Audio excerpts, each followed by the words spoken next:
sempre.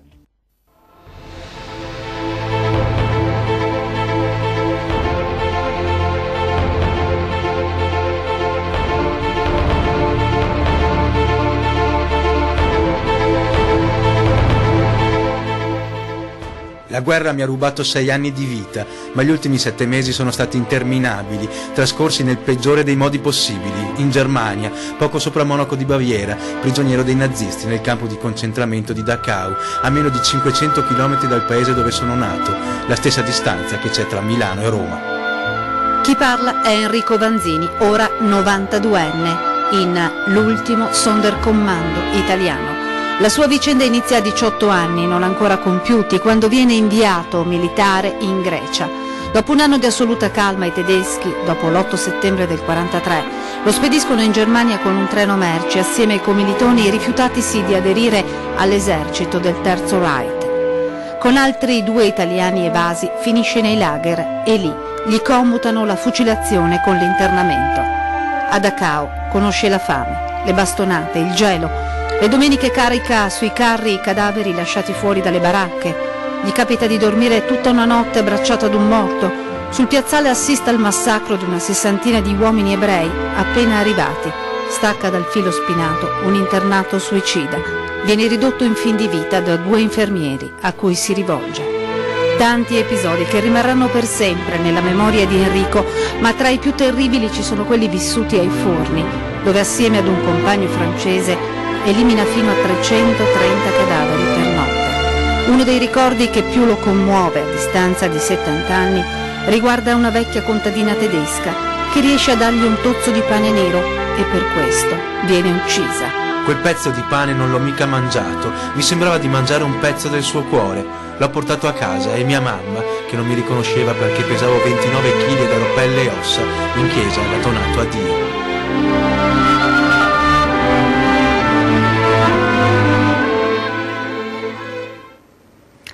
Telespettatori, buonasera, ben ritrovati a Storie di Famiglia. Iniziamo questa puntata, una puntata speciale di Storie di Famiglia con il ringraziamento che sento subito di fare, un ringraziamento di cuore al nostro ospite di questa sera, Enrico Vanzini. Buonasera signor Enrico. Buonasera. Dopo 60 anni di silenzio ha deciso di parlare, di raccontare ciò che i suoi occhi hanno visto e ciò di cui l'intera umanità si vergogna. L'uccisione di milioni di deportati nei campi di concentramento nazisti. E proprio in uno di questi, il campo di concentramento di Dachau, Enrico Vanzini ha vissuto 7 mesi e durante questo atroce periodo per 15 giorni è stato testimone diretto di ciò che avveniva nei forni crematori. Quando è tornato a casa la madre non lo ha riconosciuto, pesava, pensate, 29 kg. Non è stato facile per Enrico ricominciare a vivere, ma grazie all'amore della famiglia e alla forza di non dimenticare, Enrico ce l'ha fatta. Enrico è qui con noi, come abbiamo visto, qui con noi per raccontarci la sua vita, una vita che si può dividere in 2 parti, vero Enrico? È vero. Una domanda subito. Quante volte nella sua vita ha chiesto a Dio di dimenticare quelle immagini che erano ormai impresse nella sua mente? Guardi, per me è stata una cosa continua. Io pensavo sempre, ho detto, io mi rivolgo a chi mi ha fatto insegnare quando che ero bambino, cioè nella religione cattolica, io so che il Dio è quello che mi dà la forza di vivere, quindi cercavo di dire, Signore, fa che vedo ancora i miei genitori, fa che questo supplizio lo posso dimenticare, perché era un supplizio ogni giorno era una cosa che tante volte sopportavo a malapena, veramente, però avevo sempre la forza di volontà mia e non mi davo mai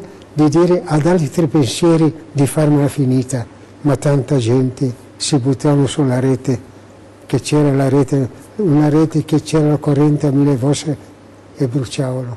La gente non ce la faceva più. Veramente, perché io adesso raccontando delle cose, quando che mi hanno preso e che mi hanno portato in questo campo, io quando sono entrato in questo campo ho visto, ho detto di qua ho paura che lascio la mia vita, perché ho visto com'era. E là mi ricordo quando sono entrato in questo campo, la prima cosa che mi ha fatto, mi hanno levato la mia divisa, quella italiana che avevo su, cioè mi hanno denudato e mi hanno spruzzato addosso una cosa per disinfettarmi come se fosse una carogna, dico la verità, no? E là che mi bruciava la pelle, e dopo mi hanno lavato con un getto forte che era fredda l'acqua e io battevo i denti perché era il mese verso novembre, cominciava il freddo, la neve fa presto a venire, e dopo mi hanno mandato a vestirmi, io credevo che mi davano qualcosa perché ero nudo, e infatti cosa mi hanno dato? Là dove c'erano i vestiari mi hanno dato un cappellino di tela, una giacchettina di tela e un paio di pantaloni, cioè come un pigiama a righe, e infine per le schivicie delle scarpe mi hanno dato un paio di zoccoloni di legno, senza calze, senza niente di intimo addosso, solo quella poca roba, e dovevo affrontare l'inverno. E quindi erano cose che io ho detto chissà se ce la farò. E allora mi si aggrappava a chi? Al Signore, pensavo alla mamma, pensavo ai miei amici che ho lasciato, che non li vedrò più, tante cose. Vedi, in quei momenti si pensa a tante cose, però no, ho sempre avuto la costanza di poter superare quelle che io non potevo dire. Io sono giovane, dicevo, e perché devo buttare via la vita? E allora mi si aggrappava a tutto, vedete, cercavo di fare una vita, anche andare dove si poteva andare, perché il mangiare non te ne davano quasi, no, tutta roba che faceva pena, veramente ti faceva vomitare, dire la verità, no?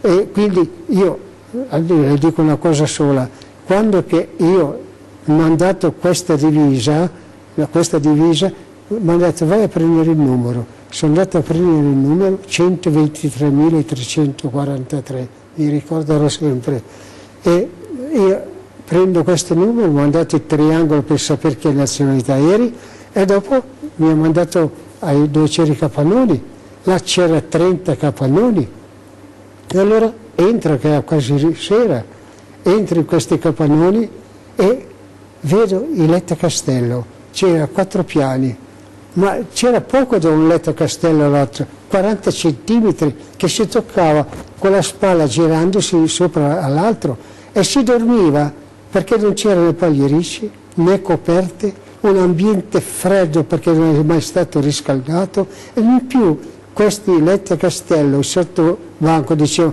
era fatto di come doghe, cioè era fatto di tavole tutte mosse, tutte una in piedi, una giù. Ho detto ma qua si rompe la schiena, al mattino non è che stavi là, ti dovevi alzare e andare al lavoro, se no erano botte, e quindi ho guardato e ho detto mamma mia, e si dormiva in 130 persone dentro, e se si andava dentro queste camerate, nella stessa camerata, e se si andava a dormire in questi letti e se si abbracciava uno con l'altro, anche se erano gente che non conosceva di varie nazionalità, no, se si abbracciava uno con l'altro per sentire col nostro corpo un po' di calore uno con l'altro, perché non c'era, era freddo, non c'era niente, e allora si stava là, al mattino alle 4 si svegliavano, e io chiamo questo poveretto che ha dormito tutta la notte abbracciato a me, non si sveglia più, era morto. Non ho sentito neanche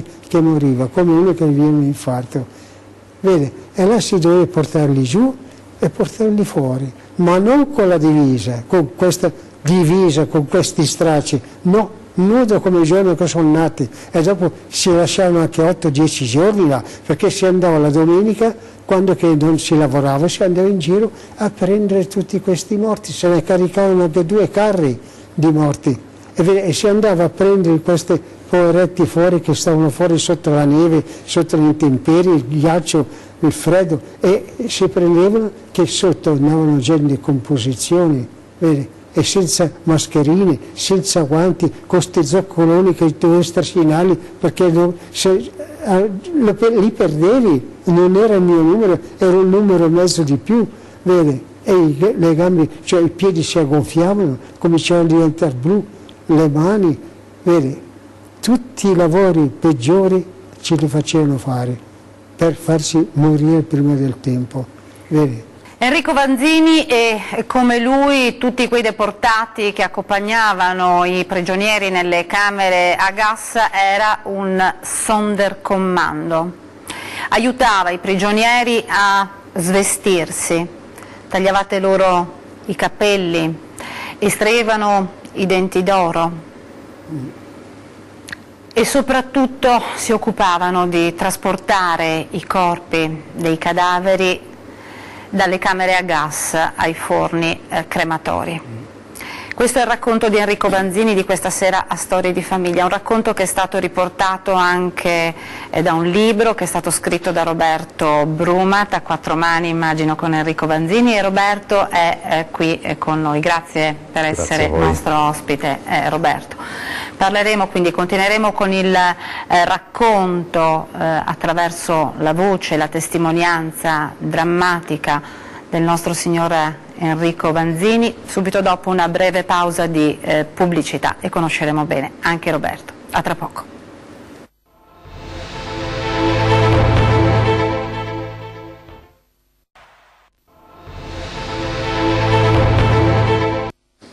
Eccoci nuovamente in studio con questa puntata speciale di Storie di Famiglia che vede nostro ospite Enrico Vanzini. Enrico Vanzini è un uomo che è sopravvissuto quando aveva 18 anni al campo di concentramento di Dachau. Il suo compito, che ha acquisito poi nei giorni successivi, perché lei è rimasto a Dachau per 7 mesi, era quella del Sonderkommando.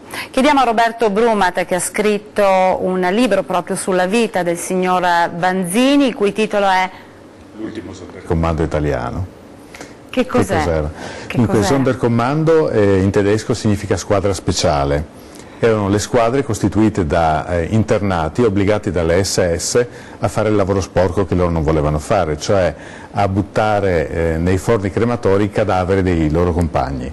Questo è un compito che a Enrico è toccato per 15 giorni, anzi per 15 notti, ed Enrico ha in particolare un ricordo anche sul suo compagno di lavoro, no? Lui ha lavorato di notte dalle 7 di sera alle 7 di mattina per 15 giorni e solitamente i Sonderkommando, finito un certo periodo di compito, di incarico, venivano uccisi proprio perché non raccontassero agli altri quello che avevano visto, quello che avevano fatto. Vorrei chiedere a Enrico, se permetti, di ricordare questo momento. Questo particolare, sì. Sì, è stato che una mattina mi chiamano il numero, perché non si andava più col nome, ma solo col numero, e bisognava stare attenti quando che chiamavano, se no, se sbagliavi erano vergati che si prendevano. E allora vado... E picchiavano, quindi? Sì, vado e mi chiamano, vado fuori e c'è un altro con me, che era un francese questo qua, e mi portano a questi forni. Io, quando hanno aperto la porta, che ho visto queste due bocche di fuoco, e un calore dentro, un odore cadaverico dentro che mi dava nausea, mi faceva venire il mal di testa anche, ho detto mamma mia, ma per quanto tempo devo stare dentro qua? E allora mi avevano insegnato 15 giorni, e buona fortuna che era quasi alla fine, che c'erano quasi gli americani che ormai erano alle porte. Ma lo sapevate che c'erano gli americani? Lo sapevate, no? No? Lo sapevate no, che si vedeva più che altro i movimenti interni come erano, ma però questi, diciamo, i Sonderkommando, questi non hanno potuto finire i miei torni per uccidermi, se no mi facevano, come ha detto, no, li uccidevano. E invece ho fatto 15 giorni solo, perché eravamo quasi ai limiti, che c'erano gli americani, e allora avevo paura e ha lasciato perdere tutto. Ma, altrimenti la sua fine sarebbe stata quella di tanti altri deportati. Ho fatto 15 giorni di sacrificio. Io dico la verità, no, ogni mattina che andavo dentro avevo sempre, ma chissà, avevo una cosa addosso, e poi vedere questa gente si doveva andare a prenderli. Ma perché hanno scelto proprio lei? Ma non solo me. Cioè lei e tanti altri. Ecco, perché voi siete stati scelti? Perché prendevano camerate per camerate, prendevano 8, 10, secondo, e dicevano voi dovete, e allora quella mattina ha chiamato il numero che davano 2 alla volta, perché non si poteva mica andare in 10, 15 dentro, no, facendo i turni. E allora io sono stato con un francese e vado dentro e vedono, si comincia a lavorare perché c'era il tedesco, cioè questo dell'SS col mitra che ci attendeva, e allora ogni tanto gridava Smell, diceva di far presto perché volevano eliminare più che potevano, e infatti questo diciamo ragazzo che era là con me, vedevo che ogni tanto faceva delle mosse, non parlava, e ho detto ma cosa dice? Ho detto ma chissà cosa dirà. Allora ho detto la prossima volta che metto su altri 2 da buttare in forno, voglio andare là a dirgli cosa vuole. E infatti sono andato là e ho detto ma cosa dici te? No, quando che metti su questo suo compagno. Questi compagni. Allora lui dice io sono un cristiano, ha detto, e questa povera gente li dobbiamo buttare ai forni e non ha né un prete, nessuno che le dà diciamo una parola in cristianesimo. E allora io le faccio il segno della croce e poi diceva che il Signore ti accolga. Vede, e lo buttava dentro.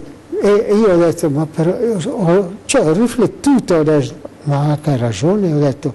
E allora cercavo anch'io, ma io lo facevo di nascosto perché avevo paura, ma lui non aveva mica timore. Ho detto, ma se ti vede, ti spara quello là. Ha detto, tanto devo morire ugualmente. Lui era come rassegnato. E allora ha detto, io faccio come la legge dice, come il cristianesimo vuole. Io questo le faccio segno alla croce, non faccio mica male. No, infatti no. Vedete, aveva qualcosa in cuore anche per quei poveretti che magari non conosceva neanche. Noi eravamo tutti di una pasta, tutti uniti, vedi? Anche gente che non si conosceva. La drammaticità di quello che stavate vivendo vi ha unito. Sì, veramente.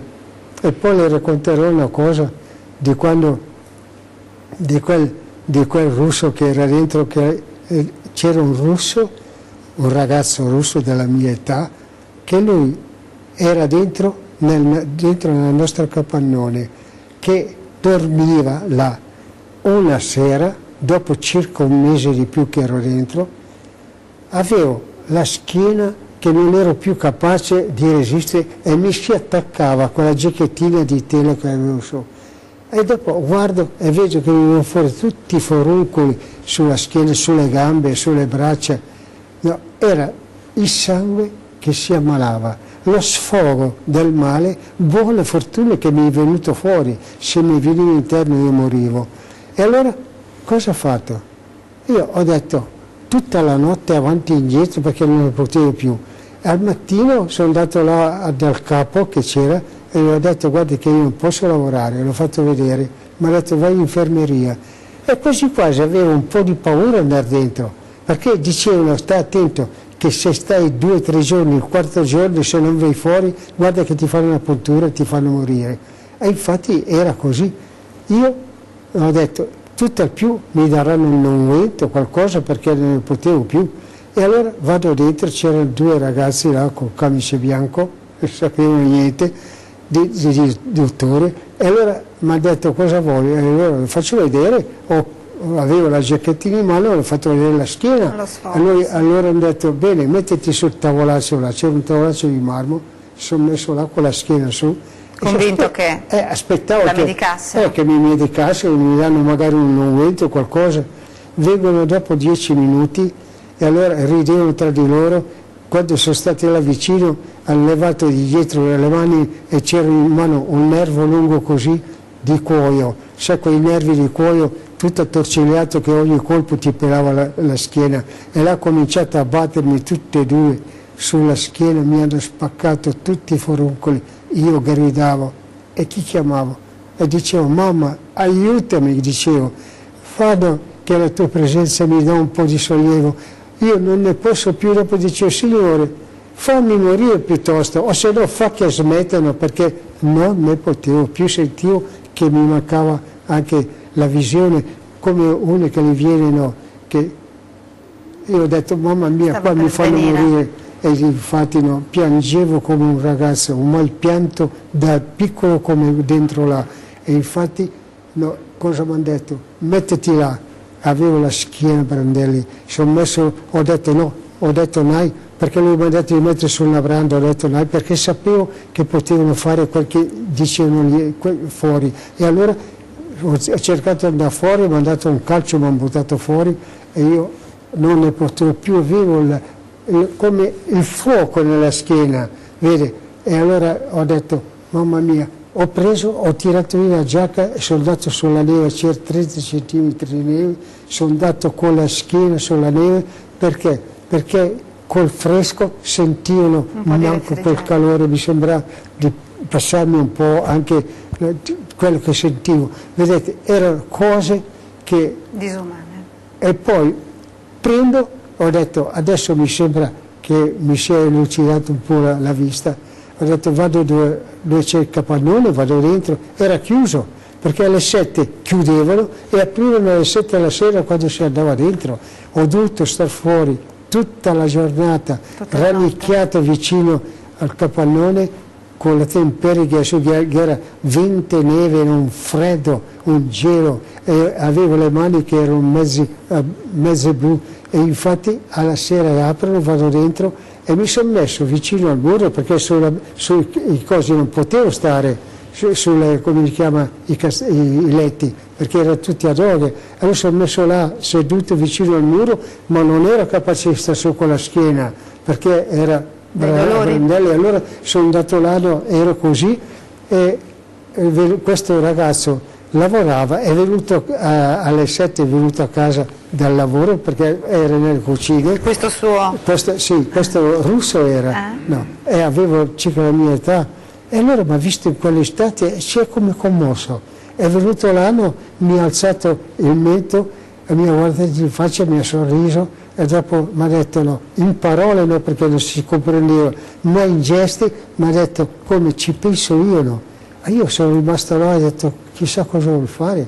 E infatti lui, pensate, per 6 giorni, per 6 notti diciamo, lui andava al mattino a lavorare dentro, come si chiama, in queste dove c'erano i comandanti, in queste cucine, perché lavorava là. Alla sera, quando tornava, lui di nascosto mi portava un batuffolo di cotone imbevuto di alcol, cioè di disinfettante, per disinfettarmi la schiena. Se non ci fosse stato questo russo probabilmente sarebbe morto di infezione. Sì, Enrico. Perché mi andava in cancrena, e allora lui veniva là e lui stesso mi puliva, mi metteva a posto un po', e dopo mi guardava, mi sorrideva, e dopo andava a dormire. Per 6 sere mi ha fatto questo, che se lo vedevano andava dalla sua vita, di essere fucilato. perché lo fucilavano, non poteva fare tanto simile. Vedete, c'è gente anche non conoscendo che ha un cuore, l'ho più visto questo ragazzo. Si è saputo poi che appunto i malati li finivano, quelli che andavano in infermeria, che dovevano restarci, li finivano con delle iniezioni di benzina o di altre sostanze chimiche, quindi Enrico aveva paura ad andarci in questa infermeria. Sono state quasi meglio le frustate a questo punto. Sì, no. E quindi vedi, eravamo diciamo insieme, non si comprendeva con le parole, c'è qualcuno che... Ma ci si voleva bene a gesti. Ma però a gesti si poteva comprendere. Ci fermiamo, io continuerei, ma c'è la pubblicità e poi continuiamo subito dopo la barra pubblicitaria con il racconto di Enrico Vanzini. A tra poco.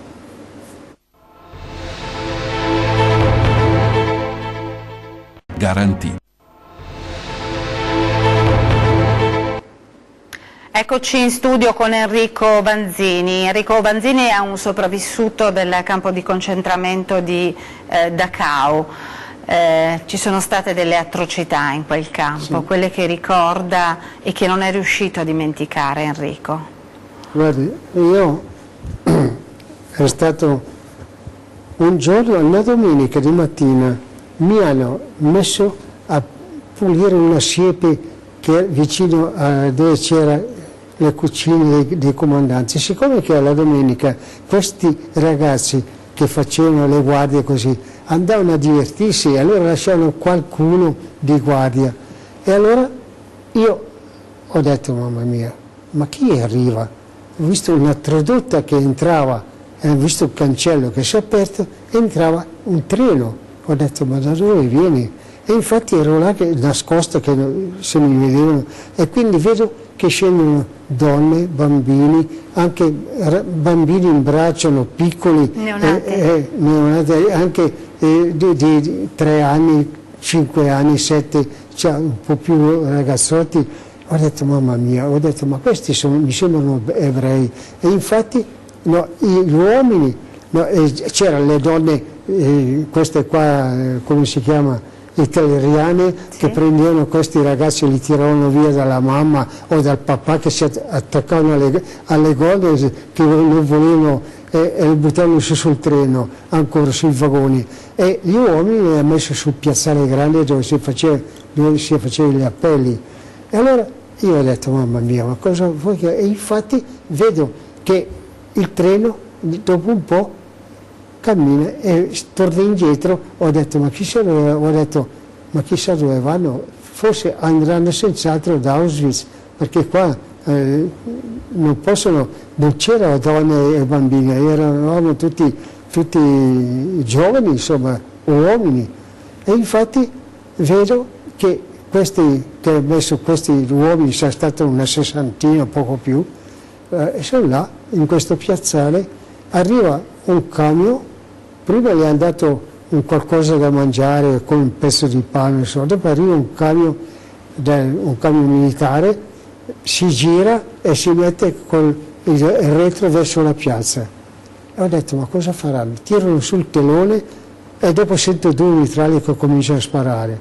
Li hanno uccisi tutti, e quelli feriti andavano in giro un sottufficiale con la pistola e gli sparavano alla testa. Cioè li ha massacrati tutti. Per niente. E infatti dopodiché io lavoravo nei forni, dopo li abbiamo presi, li abbiamo caricati, no, e li abbiamo portati ai forni crematori, vedi?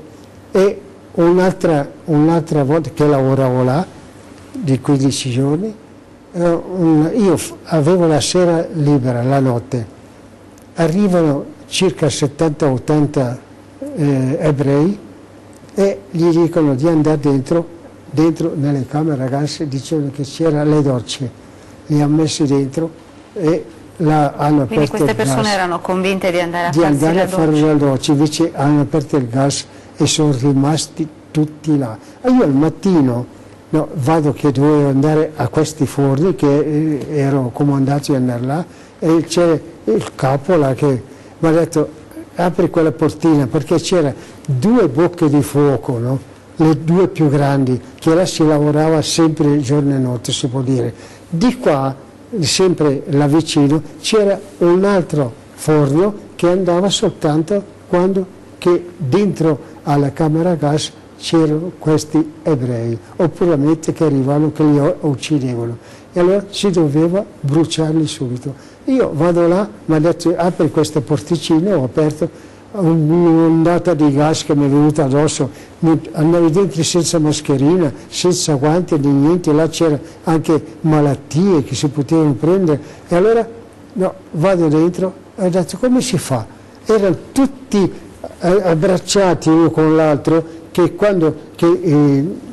perché sentivano che ormai era la fine, il gas li uccideva, si sono stretti uno con l'altro, che noi non eravamo neanche capaci di distaccarli al mattino, perché in 2 si poteva buttarli dentro 2 alla volta, perché era un forno che ne metteva uno alla volta, non passavano in 2, abbiamo dovuto tirare le braccia per distaccarli, si sentiva che si rompevano, una cosa straziante. Io dico la verità, avevo sempre il cuore che mi batteva, perché vedere quelle cose mi sembravano tutte inumane, ecco. E allora ho dovuto, per forza di cose, e dopo li abbiamo tutti bruciati in una mattina, tutti quanti, vedete. E se erano gente pacifica, non avevano fatto niente, vedete, era una cosa inumana, veramente, non c'era più né cuore né religione in questo campo. Quando ha capito che era arrivata la fine di questa atrocità al campo di Dachau, Enrico? Quando ha sentito di poter andarsene? Sì, guardi, io ho cominciato a vedere il mese, è stato il mese di dicembre, no, c'era la messa di Natale, e allora il comandante ha detto ci sarà un pranzo speciale, e cosa mi danno? Qualche patata invece della solita porcheria che ci davano. E allora io ho detto lascio tutto, mi sentivo il desiderio, no, di andare a sentirmi la messa. Io non so, proprio qualcuno che mi diceva vai, no, e ho detto lascio tutto, quindi non ho mangiato niente e sono andato alla messa. E mentre ho sentito questa messa, ogni tanto guardavo al fianco, mi sembrava di vedere dei compagni, c'è tutta una visione che avevo, invece era tutta una cosa che quando mi svegliavo un po' dicevo mamma mia. E infatti ho detto Signore, tu che sei il Padre di tutti, fammi una grazia, questo che ti chiede proprio col cuore, questo tuo figlio che ero io, ho detto fa che veda ancora i miei genitori. No, e infatti io sono andato fuori e c'era il comandante che mi aspettava. Questo comandante è stato un po' troppo esuberante sulle cose, perché come mi ha visto mi ha detto sei andato alla messa? E ho detto yeah, ho detto sì, perché è inutile mentire, perché più che là. E allora mi ha detto va bene, allora ha chiamato uno di questi dell'SS, questi ragazzotti, è venuto là e ha detto denudalo, cioè portali via tutto e metterlo dentro il bunker. Ma ha messo dentro nudo, il mese di dicembre che c'era la neve, un freddo, dentro come su come una cisterna, una botte, no, era di ferro, che era già, che il ferro... Perché era andato a messa? Perché sono andato a messa. E allora io sono stato dentro fino a quasi 5 ore dentro là e dico la verità, sembrava che il cuore mi cedesse dal freddo, avevo i piedi che battevano di tanto fin quando che potevo, e dopo le forze mi mancavano e sono messo là rannicchiato vicino al coso, aspettavo fino a quando sono venuti tutti i miei compagni del mio a prendermi e mi hanno portato via. E là no, ormai io dico la verità, ero quasi finito, di morire. Ha cominciato a massaggiarmi, no, mi ha messo su una branda di quelli, e ho cominciato a massaggiarmi, mi danno calore, cioè cercavano di farmi rinvenire, e piano piano ho cominciato a sentirmi un po' meglio. Pensate che cuore che avevano. No, quindi la solidarietà tra voi, la speranza di rivedere i genitori e la famiglia, esatto, sono state quelle cose che sono riuscite a farla sopravvivere. Sì, e l'ultima cosa che mi ha fatto fare è stata una cosa che io l'avrò sempre nel cuore, che mi hanno detto, mi hanno chiamato e hanno detto c'è da lavorare, che era il mese di febbraio, no? Quindi, e sono arrivati al mese di aprile gli americani, quindi tanta gente sono già scappati, e quelli che erano proprio quei fanatici che non volevano cedere. E allora mi hanno detto c'è da lavorare era una, come si chiama? Fattoria. Una fattoria. È la prima volta che andavo in una fattoria. Là nella fattoria i fattori sapevano come eravamo trattati e cercavano di sviare tante cose. Allora ti davano una patata calda, magari ti dicevano vai in fondo là che ci sono le uova, allora cercavano di darvi una mano, sì. Cercavano di farti di darti qualche potere senza farsi vedere, perché sennò guai. Sarebbero stati uccisi anche loro. E allora si sta anche bene. E io vado fuori, aprono una porta mai aperta, un cancello, e si va fuori su una strada comune che passano anche, come si chiamano, i civili. Io ero l'ultimo, erano 5-15 uomini che andavano là, e dopo 20 metri e vedo che viene fuori una donna, una poveretta, avrà avuto 80 anni, una donna, quelle contadine tedesche, no, con queste gonne nere larghe, e vedo che si inciampava ogni tanto e gli diceva tu, cioè attenta, e lei mi guardava, mi sorrideva, e ho fatto circa un po' di metri insieme. Ho detto, ma chissà cosa vuole questa donna. C'era la strada, un viottolo vicino alla strada per camminare e un po' di precipizio. Ho detto, ma chissà cosa vuole. Io ero là, e ogni tanto mi guardava, mi sorrideva, mi pareva di mia mamma. Le è sembrato di vedere la sua mamma? E dopo un po' vede che dice, brot, cioè mi diceva, c'ho il pane, no?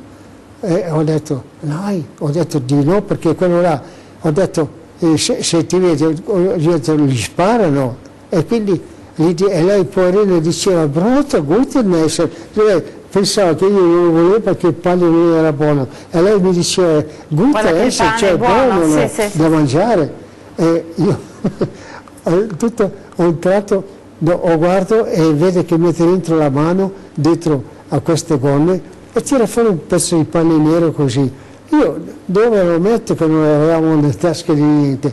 Avevo in mano il cappello, metto sotto il cappello in testa, ho detto Marco, non si vede, e questo qua no, che questo giannizzero che era là, si capisce che ha visto o sottrarre la mano o qualcosa, io ho sentito una raffica di mitra, guardo così non vedo più la donna, è cascata, ha ucciso la sua connazionale per un pezzetto di pane. Io, guardi, sono andato alla fattoria, no, avevo un cuore che mi batteva e dicevo non la mangio questo pezzo di pane perché mi sembrava di mangiare un pezzo della sua carne, poverina, e questo pezzo di pane l'ho sempre conservato, anche quando c'erano gli americani, e l'ho portato a casa. Quando sono andato a casa c'era mia mamma, poverina, che lei mi diceva ma tu non sei mica mio figlio, ma sì mamma che sono io. E allora c'era mio padre e dicevano, ma sei stato 4 anni che piangevi sempre che non lo vedevi, adesso che è qua davanti non vuoi neanche abbracciare. Quanto pesava quando è arrivato? 29 kg? E 300 grammi, mi ha pesato. Ed era partito con? 87 kg. Pensatelo, e ho perso tutta la mia gioventù anche dentro là, perché da giovane avevo tante cose nella testa, tanti pensieri, cioè pensieri di gioventù, di essere qualcuno, e invece sono stato niente. Ho perso anche le dita, che suonavo il piano, suonavo l'armonica, ho perso tutto, tutto. Ci fermiamo per un altro break pubblicitario, sì, e poi ascolteremo nel dettaglio il momento dell'abbraccio con, sì, la mamma e con il papà di Enrico Vanzini, dopo essere stato liberato dal campo di concentramento di Dachau. A tra poco.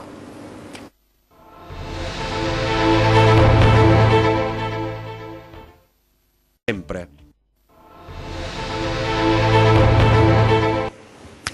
Enrico Vanzini, sopravvissuto al campo di concentramento di Dachau. È arrivato il momento ad un certo punto, all'interno di tutte queste atrocità che lei aveva vissuto, della liberazione, ed è arrivato il momento di riabbracciare la mamma e il papà, esatto, un momento che lei aveva sognato tante volte nell'arco della sua prigionia.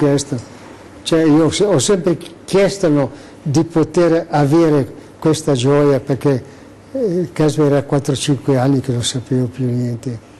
Lei si era aggrappato alla fede, si era, esatto, aggrappato a Dio, e Dio ha esaurito, esatto, esaudito la sua richiesta. Esatto.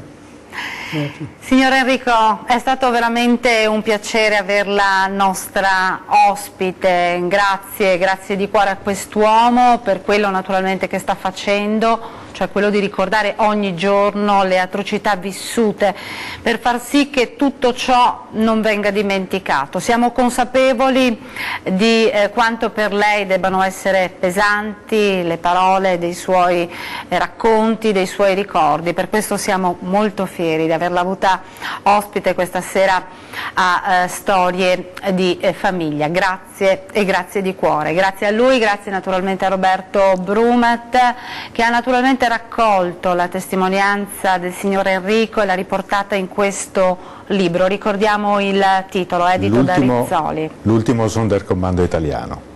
Io vado nelle scuole, sono 6 anni che vado nelle scuole, e per me andare nelle scuole e raccontare la mia testimonianza a questi ragazzi, per me no, è una cosa che mi danno una vita, come che ho perso la mia gioventù. La fanno rinascere ogni giorno. Veramente, mi danno vita e coraggio, sul serio. Siamo orgogliosi di lei, lo è stato anche il nostro Presidente della Repubblica, Sì, lei ha una medaglia sì, importante al petto. Sì, sono andato a Quirinale e mi ha detto prendi, portala con onore, che so tutto quello che fai. E mi ha invitato anche a pranzo, ma non ho potuto restare perché c'avevo il treno che partiva. Grazie quindi al signor Vanzini. Molti furono i bambini uccisi nei lager. Uno di questi, Frantabas, morì nel 1944 all'età di 14 anni nel campo di concentramento di Terezin in Cecoslovacchia. Durante la sua prigionia, prima di morire, scrisse una poesia che esprime i momenti terribili vissuti. Il sentiero descritto appunto in questa poesia che adesso vi leggerò è il simbolo del campo di concentramento e al cui interno si trova un giardino pieno di rose, rose che poi rappresentano proprio tutti questi ragazzi che come lui trascorrono la loro giovinezza nel campo. Ebbene, partendo proprio dalla storia vera di questo ragazzino, il coro Le Cinque Note della scuola di Vedelago in provincia di Treviso, diretto dal maestro Chiara Cattapan, ha realizzato con la collaborazione per le musiche del compositore Tullio Visioli, per l'arrangiamento di Walter Bertolo e per la regia di Italo Morao, un videoclip con il quale vogliamo concludere questa trasmissione speciale di oggi. Un grazie quindi di cuore a Enrico Vanzini e un grazie al nostro Roberto Brumat. Storia di famiglia torna la prossima settimana. Di Frantabas, Il giardino. È piccolo il giardino profumato di rose, stretto il sentiero dove corre il bambino, un bambino grazioso come un bocciolo che si apre. Quando il bocciolo si aprirà, il bambino non ci sarà.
Io